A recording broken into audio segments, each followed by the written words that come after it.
कैसे हैं आप? मेरी बीमारी ने तुम्हारा बोझ कितना बढ़ा दिया है राधा। घर और बच्ची का काम इतना है और अब तुम बाहर भी काम कर रही हो। नहीं नहीं, प्यार का बोझ बोझ नहीं होता। पर प्यार का बोझ भी जब जरूरत से ज्यादा बढ़ जाता है तो मजबूरी बनकर कमर तोड़ देता है। तुम इसकी फिक्र मत करो, मेरी कमर बहुत मजबूत है। भगवान करे ऐसी ही मजबूत बनी रहे। आज तुम्हें क्या हो गया है? तुम कैसी बातें कर रहे हो? डॉक्टर कहता है लकवे का मरीज कभी पूरी तरह से ठीक नहीं हो सकता। नहीं नहीं, डॉक्टर का ये मतलब है कि दवाइयों से भले ही ये रोग पूरी तरह ठीक ना हो, लेकिन अगर मन में शक्ति हो तो यही रोग क्या, किसी रोग पर पूरी तरह काबू पाया जा सकता है। हो सकता है? हो सकता है नहीं, होगा। मैं देखती हूँ तुम कैसे पूरी तरह ठीक नहीं होते। भगवान तुम्हारा आत्मविश्वास बनाए रखे। मैं आपसे एक बात पूछना चाहती थी। बोलो। हम तो रह गए निरक्षर, न हमने खुद पढ़ने की सोची न हमें किसी ने पढ़ाया, लेकिन मैं अपनी बेटी को अनपढ़ नहीं रखना चाहती। कमला अब 7 साल की हो गई है और आजकल स्कूल में दाखिले हो रहे हैं। क्या मैं उसको स्कूल में डाल दूं? पर खर्चा और बढ़ जाएगा। तो बनने दो, मैं एक कोठी का काम और ले लूंगी। मुझे कोई आपत्ति नहीं है, पर अम्मा से भी पूछ लेना। कहीं वो नाराज होकर बड़े भैया के पास चली गई तो अकेली क्या क्या करोगी?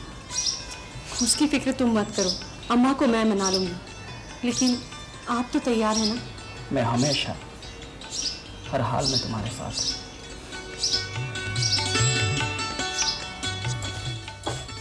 लीजिए जी। नहीं बहू नहीं, तुम भूल रही है कि मैं बूढ़ी होती जा रही हूँ। ले लीजिए माँ जी, छोटी सी तो है। नहीं बहू, अब 2 रोटियों से ज्यादा हजम ही नहीं होती।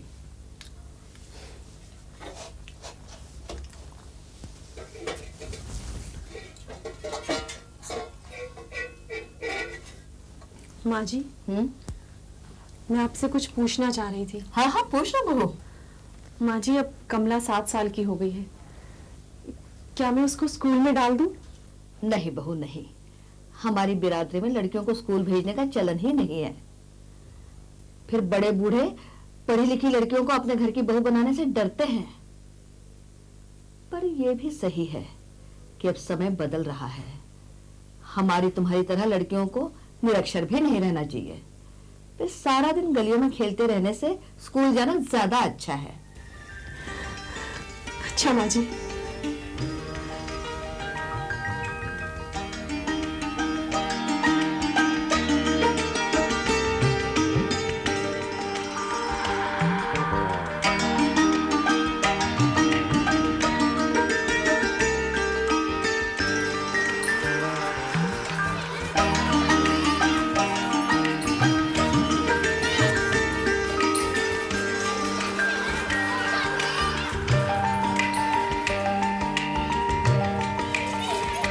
लगता है समय हो गया है, अब कमला को जगह देना चाहिए।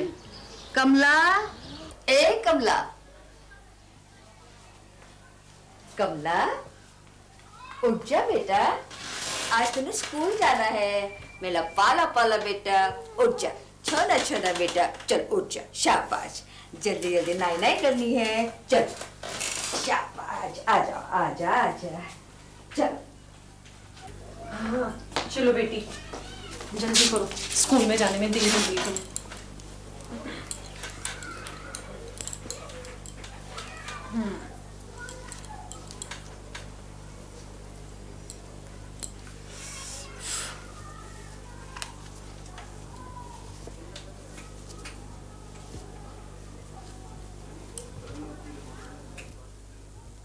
क्या बात है, ऐसी उदास होके क्यों बैठी? अम्मा, मुझे मास्टरनी मारेगी तो नहीं? अरे बिटिया, नहीं मारेगी। स्कूल में क्या मास्टरनी को मारने की तनख्वाह मिलती है? हाँ अम्मा, मुझे दोपहर को खाने को रोटी कौन देगा? अरे बिटिया, जब सब लड़कियां खाएंगी तभी तू भी खा लेना। हाँ, और इससे ज्यादा स्कूल में कब क्या होता है ये मुझे ही नहीं पता, है ना? कमला, कमला। हाँ बेटा अंदर आके दूध पी ले। माँ जी, कमला का दूध बाहर ही ले आइए। अच्छा बहू।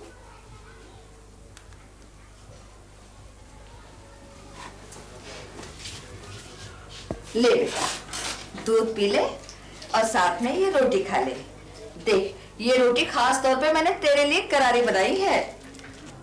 ले जल्दी कर, वरना आज पहले ही दिन स्कूल पहुंचने में देर हो जाएगी।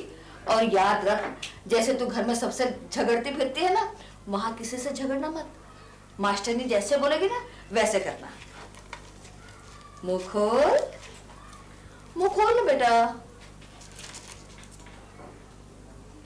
शाबाश, डर मत बेटा, कुछ ही घंटों की बात है। बस स्कूल गई और वापस आ जाएगी। और फिर वहां से आने के बाद स्कूल की हर बात बताना, स्कूल कैसा है, वहां की लड़कियां कैसी, सब बताना, ठीक है? बस दादी, और नहीं खाया जा रहा। बस थोड़ी सी खा लेना बेटा, भूखे पेट पढ़ा लिखा कुछ भी याद नहीं रहेगा। और फिर जब तेरे को स्कूल में भूख लगेगी ना, तो पेट बोलेगा हाय भूख, हाय भूख। और फिर उसकी आवाज सुनकर बाकी की सारी लड़कियां हंसेंगी। चल चल चल, आ जल्दी से खा ले। शाबाश, इसमें मैंने चीनी लगा के रखी है, थोड़ी सी और खा ले। हाँ, दो। शाबाश, अच्छी लगी ना? नहीं, थोड़ी सी खा ले। अच्छा चलिए, दूध ही पी ले। ले चल चल, जल्दी से दूध पी ले। शाबाश, बड़ा पाला पाला बेटा है मेरा। देख बिटिया, घबरा मत, तुझे स्कूल में दूसरी लड़कियों के साथ बहुत मजा आएगा। चल चल।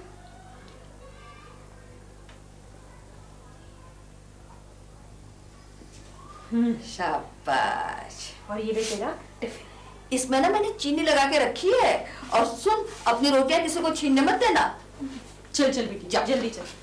सुन, आज तू पहले दिन स्कूल जा रही है ना, तो भगवान के सामने हाथ जोड़ ले। चल।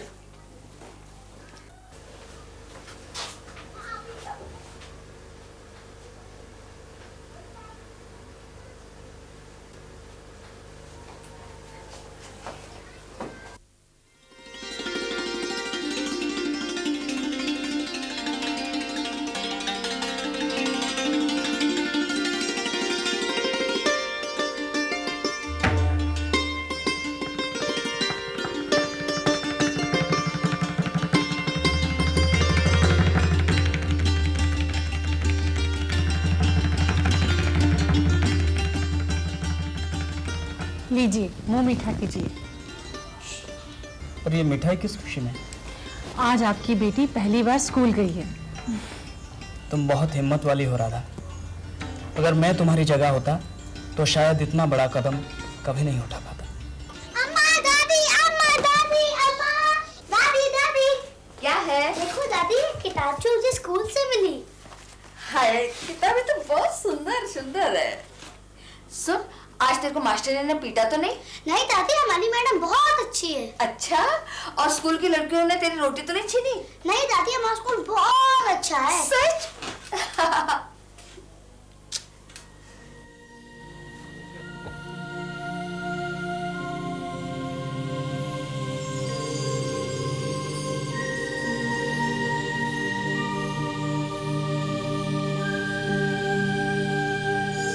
अ से अनार, आ से आम, ई से इमली, ई से यह तस्वीर तो गन्ने की दे रखी है, पर गन्ना तो कैसे होता है? अम्मा, अम्मा, अम्मा, बड़ी ई से क्या होता है? अम्मा देखो, तस्वीर तो गन्ने की दे रखी है, पर गन्ना तो ग से होता है। ये ई के आगे क्यों आया? ओफो, अम्मा तो सो रही है। चलो, हिंदी का काम खत्म, अब अंग्रेजी का काम करते हैं।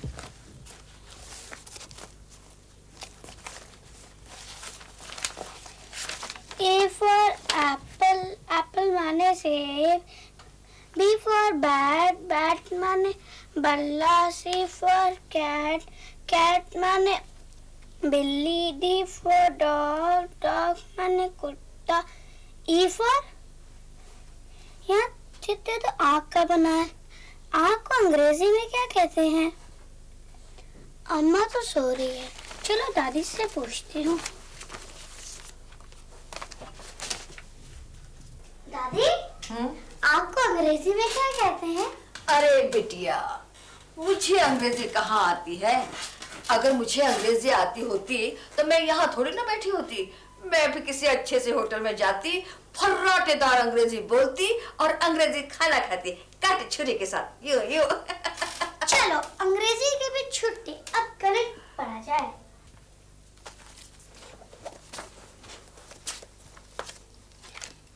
एक, दो, तीन, चार, 5, 6, 7, 8, 9। 9 के बाद गोल चक्कर। मैडम ने इस गोल चक्कर के लिए क्या शर्त बताया था? अम्मा, अम्मा इस गोल चक्कर को क्या कहते हैं? क्या है कमला, तू स्कूल का काम स्कूल में नहीं करके आ सकती? सारा दिन कोलू की बैल की तरह पीसती रहती हूँ और रात में तू नहीं चैन लेने देती।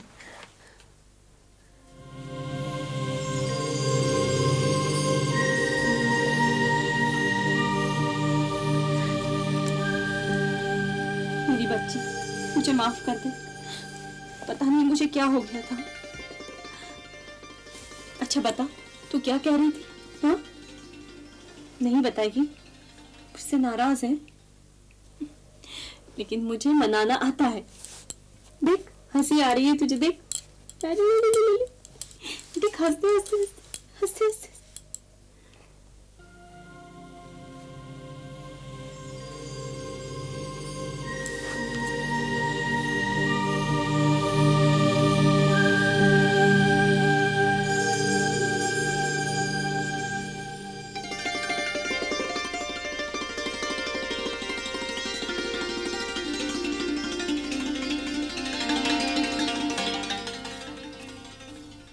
बहू, हाँ माँ जी। कमला के स्कूल की मेहरी आई थी, कह रही थी कि कमला के टीचर ने तुम्हें बुलाया है। ठीक है, कल सुबह जब कमला को छोड़ने जाऊंगी स्कूल तब उनसे भी मिल लूंगी। ठीक। नमस्ते बहन जी। तो फुर्सत मिल गई आपको यहाँ आने की? मैं आपका मतलब नहीं समझी। आपने तो कल ही संदेश भिजवाया और मैं आज आ भी गई। संदेश तो हमने पहले भी कई बार भेजा था कमला के हाथ। लेकिन कमला ने तो मुझे आपका संदेश दिया ही नहीं। मैं सच कहती हूँ बहन जी, यदि वो आपका संदेश देती तो क्या मैं नहीं आती? मैं तो रोज ही कमला को छोड़ने स्कूल आती हूँ। पता नहीं आजकल कमला को क्या हो गया है। बहन जी, मैं उसकी तरफ से आपसे माफी मांगती हूँ। वो आजकल कुछ बदल गई है। यही मैं आपसे कहने वाली थी, कुछ समय से वो बिल्कुल बदल गई है। शुरू में कितनी तेज और होशियार थी, क्लास में सबसे आगे बैठती थी, और अब पढ़ाई लिखाई खेल कूद सब में पीछे है। होमवर्क तो कभी भी करके नहीं लाती है, क्लास में कुछ पूछा जाए तो जवाब नहीं देती है। अगर यही हाल रहा उसका तो अगले साल भी इसी क्लास में पढ़ी रहेगी वो। नहीं नहीं, ऐसा मत कहिए बहन जी। यदि कमला को पढ़ाने के लिए मास्टर रखना पड़ा तो मैं वो भी रखूंगी, लेकिन मैं अपनी बेटी को पिछड़ने नहीं दूंगी। राधा, काम हो गया क्या? जी मैम साहब, हो गया। जा रही है? जी मैम साहब। लेकिन देख शाम को टाइम पर आ जाना। जी मैम साहब। मैम साहब, वो आप कह रही थी 14 नंबर वालों को काम वाले की जरूरत है। हाँ, वो कुछ पूछ तो रही थी, कोई है क्या तेरी नजर में? मैम साहब, वो काम मैं करूंगी। क्यों, मरने की ठान ली है क्या? क्यों मैम साहब? शक्ल देखिए अपनी, 12 बज रहे हैं, एक आधा काम और पकड़ लिया तो चलने फिरने लायक भी नहीं रहेगी। लेकिन मैम साहब, ये काम तो मुझे उठाना ही पड़ेगा। क्यों, अब क्या मुसीबत आ गई? बेटी के लिए एक मास्टर रखना है, और मास्टर तभी रखा जा सकता है जब एक काम और उठाऊंगी। उस छोटी सी लड़की के लिए मास्टर रखने की क्या जरूरत है राधा? मैम साहब, वो अपनी कक्षा में पिछड़ गई है, और यदि इस साल मास्टर नहीं रखा तो वो इम्तिहान में फेल हो जाएगी। लेकिन वो पिछड़ी क्यों? क्या बताऊं मैम साहब, दोष मेरा ही है। एक रात मैं थकी हुई थी, वो मुझसे कुछ पूछ रही थी और मैंने बिना कुछ समझे बूझे उसे फटकार दिया। तब से वो मुझसे तो दूर हो ही गई है, साथ ही उसने सबसे अपने आप को काट लिया। और तू समझती है कि तेरी दी गई चोट मास्टर भर पाएगा? अरे मास्टर उसे पास भले ही करा दे, पर चोट तो तू ही भर सकती है ना राधा। लेकिन फिर भी मास्टर तो मुझे रखना ही पड़ेगा मैम साहब। क्यों राधा? क्योंकि घर में सिर्फ मैं और उसकी दादी है, और हम दोनों ही अनपढ़ हैं। फिर पढ़ाई में हम उसकी मदद कैसे करेंगे? देखो, उस छोटी सी बच्ची की मदद के लिए ज्यादा पढ़ा लिखा होने की कोई जरूरत नहीं है। तू अपने मन में अगर ठान ले तो खुद तो पढ़ लिख सकती है और उसकी मदद कर सकती है। जानती है फिर क्या होगा? क्या होगा मेम साहब? उस छोटी सी बच्ची के दिल पर लगी चोट तो भरेगी ही, साथ ही उसे तुझ पर गर्व भी होगा। कर? किस बात का? यही कि मेरी माँ ने मुझे पढ़ाने के लिए खुद पढ़ना लिखना सीखा। वो तो ठीक है मेम साहब, लेकिन इस उम्र में मैं स्कूल जाऊंगी क्या? राधा राधा, तुझे स्कूल जाने की कोई जरूरत नहीं। अगर तू चाहे तो मैं तुझे पढ़ाऊंगी। आप पढ़ाएंगी मुझे? हाँ राधा, मैं तुझे पढ़ाऊंगी। मैं जानती हूँ तू समझदार है, होशियार है और मेरी जरा सी मेहनत से तू पढ़ लिख जाएगी। लेकिन हाँ, तुझे दूसरी कोठियों पर काम करने का समय बदलना पड़ेगा। ठीक है मेम साहब, मैं काम का समय बदल लूंगी। मैं अपनी बेटी के लिए कुछ भी कर सकती हूँ।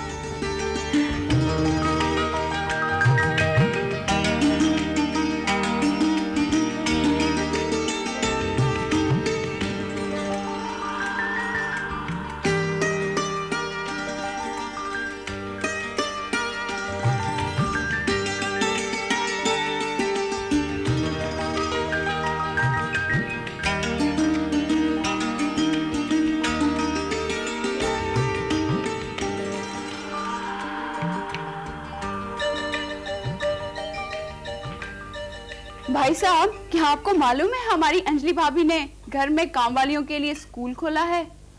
हाँ भाई, सारी सुबह यहाँ वहाँ की औरतों का रेला अंजलि के कमरे की तरफ आता जाता रहता है।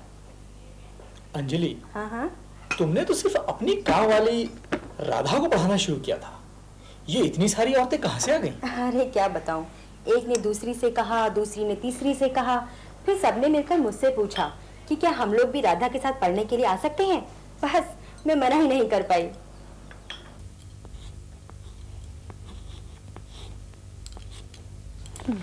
लीजिए। मेरा नाम राधा है, ईश्वर एक है। अरे वाह, आज तो तुमने बहुत अच्छा लिखा। आज तो तुम्हें पूरे 100 में से 100 नंबर मिलेंगे। Very good Radha, very good, बहुत अच्छे। अच्छा राधा, एक बात तो बता, जिस कारण तू इतना सब कुछ पढ़ लिख रही है और इतनी मेहनत कर रही है, उस दिशा में भी कुछ प्रगति विगति हुई कि नहीं? पता नहीं मेम साहब, लेकिन हाँ, जब भी मैं पढ़ने लिखने बैठती हूँ, कमला मेरे आसपास मंडराती रहती है और यदि कोई गलती करती हूँ तो उसे ठीक करती हुई आगे चली जाती है। इसका मतलब साफ है कि वो तेरे करीब आना चाहती है, लेकिन शायद थोड़ा झिझक रही है। अब कोई ऐसी घटना घटनी चाहिए जिसे तेरी धाक उस पर जम जाए, फिर देखना। पता नहीं पढ़ाई में ये गणित किसने रखा, इसका कोई फायदा भी नहीं है।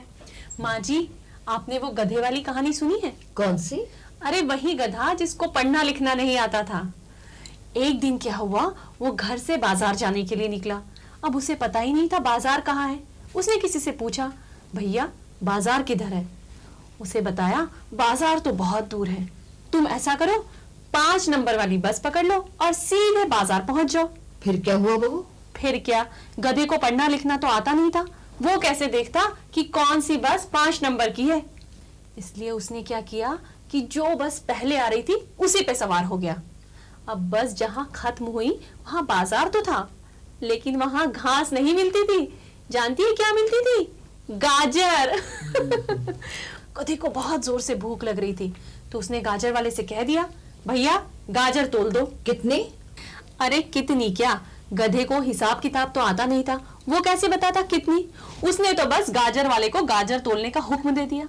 इस पर गाजर वाले ने उससे पूछा, पैसे हैं तुम्हारे पास? अब गधे के पास सिर्फ 1 रुपया था। उसने 1 रुपया गाजर वाले को दे दिया। गाजर वाले ने भी 1 रुपए की गाजर तोल दी। उसके बाद गधे ने सुन रखा था कि कोई भी फल और सब्जी बिना धोए नहीं खानी चाहिए। गधे ने गाजरें ली और वो सीधा नल पर गया। वहां किसी का साबुन रखा हुआ था। उसने साबुन उठाया और दे रगड़ गाजरे साबुन लगा लगा कर धोने लगा। सब आने जाने वाले लोग गधे को देखकर जोर जोर से हंस रहे थे, लेकिन गधा अपनी धुन में गाजरे धो रहा था।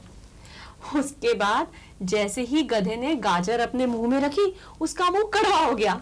वो क्यों? वो इसलिए माँ जी, क्योंकि गधे ने गाजर की जगह साबुन खा ली थी।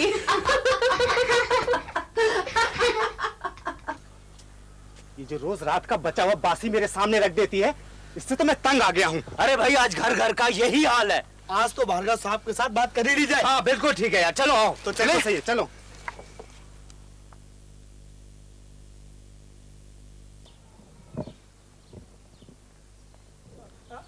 एक मिनट भार्गव साहब, एक मिनट। भार्गव साहब, मैं अपनी घरवाली से बिल्कुल तंग आ चुका हूँ, क्योंकि रोज मुझे काम पे जाने से पहले बासी खाना खाना पड़ता है। वो क्यों? वो इसलिए कि रोज वो सारा घर का काम छोड़कर आपकी मेम साहब से पढ़ने के लिए चली आती है।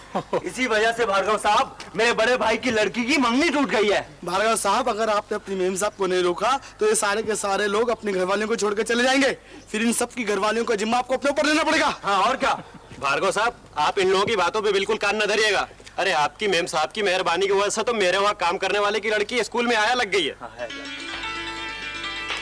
राधा जी मैम साहब, लगता है अब तो ये स्कूल बंद करना ही पड़ेगा। क्यों मैम साहब? क्या बताऊं, सारी काम वालियों के घर वाले उसके खिलाफ हो गए हैं। सारे नहीं, केवल वो जो अपनी पत्नी के सामर्थ्य से डरते हैं। लेकिन आप इसकी फिक्र मत कीजिए। पापा मैं क्लास में फर्स्ट आई। लीजिए, मुंह मीठा कीजिए और अपनी बिटिया को आशीर्वाद दीजिए। भगवान करे हमारी बेटी वो सब कर पाए जो हम दोनों नहीं कर पाए। राधा, ये सब तुम्हारे परिश्रम का फल है। सिर्फ मेरे परिश्रम का नहीं, बल्कि आपकी प्रार्थना का भी। आज का दिन बहुत शुभ है। कैसे? तुम्हारे लिए एक और खुशखबरी है। क्या? मेरी दाईं टांग में हरकत होने लगी है। सच?